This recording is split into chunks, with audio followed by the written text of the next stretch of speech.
What is the best diet for weight loss? The answer is whatever works best for you. Now that may sound a little brief, so let me explain. When you are in a kilojoule deficit, which means you are consuming less kilojoules than what your body needs, you will most likely lose weight. Now, any diet out there should put you in a kilojoule deficit, whether that be the ketogenic diet, intermittent fasting, or even the paleo diet. Therefore, every diet has the potential to allow for weight loss. However, that doesn't mean that they're all the right one for you. And there's a few things that you need to consider.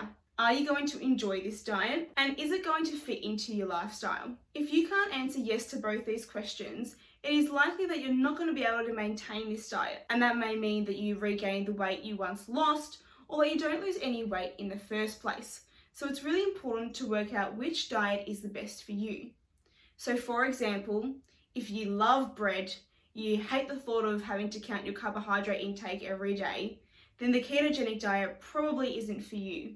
However, if you wake up and you're not too hungry and you like a lot of structure to your day, then perhaps intermittent fasting would be the best diet for you. With so many diets out there, it is so hard to be able to know what's best for you and what's going to get you long-term results.